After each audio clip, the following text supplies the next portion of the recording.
Hey guys, Aleksa, the Climbing Dietitian. So today's video is all about supplements. So we're not going to talk about supplements in general. What I'm going to give you is 4 specific supplements that actually have been found to work in practice and have some good solid evidence behind them, just so you don't waste your money and think that any supplements the biggest deal. Nah, today we're going to address 4 of those and give you the lowdown on why they're important.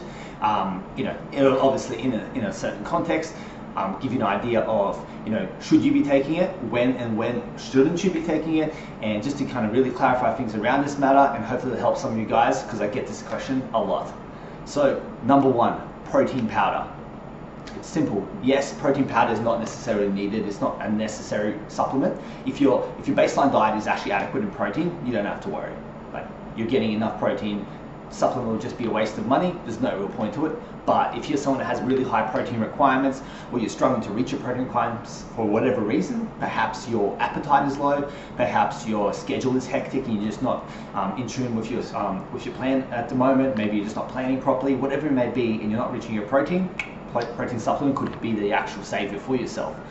But you've got to remember that it is all about being a supplementary thing on top of a normal diet.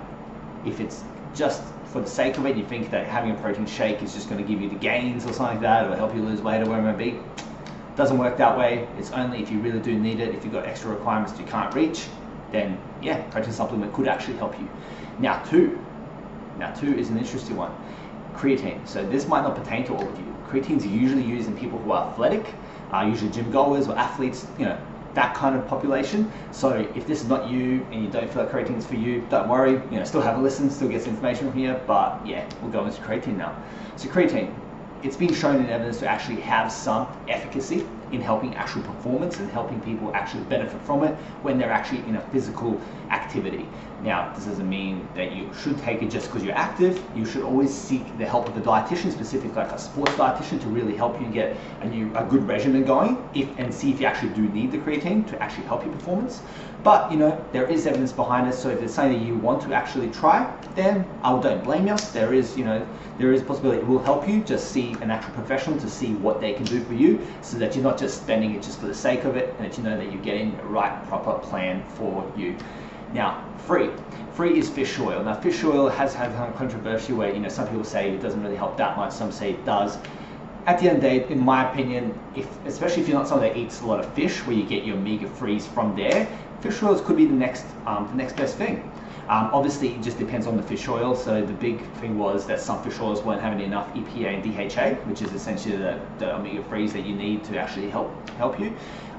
And that's when you kind of really got to make sure you're getting enough of a good fish oil. Now, we'll go on to that in a sec, but what is the benefit of fish oil? Fish oil is anti-inflammatory, which means it can help actually reduce inflammation, which can be very important for athletic populations. So if you're someone that does some activity, it doesn't have to be sports or full-on gym. It could be just someone that goes for a run, or someone that maybe does CrossFit here and there. If you're someone like that, you probably could benefit from some anti-inflammatory foods in your diet, and omega-3s are a perfect one. And if you don't get it from fish, supplement it from fish oil could be actually pretty good for you. And especially if you don't have any contraindications, so if you don't have any issues with your blood's thinning and things like that, then you don't have to worry. But what you want to make sure is that you're getting one that has enough of the DHA and EPA in it. So you want to look at the label and make sure that it's roughly around the 500, 600, that you're getting that much milligrams in a day, to make sure that you are getting the enough of the omega-3s for actually getting some benefit from it. So you're not just getting fish oil and thinking it's helpful, and it's not even fucking helpful. So you want to make sure that you're getting the right one. I usually recommend a good quality brand one that has maybe about 2,000 milligrams, and you pop a couple of those, and usually that's pretty alright.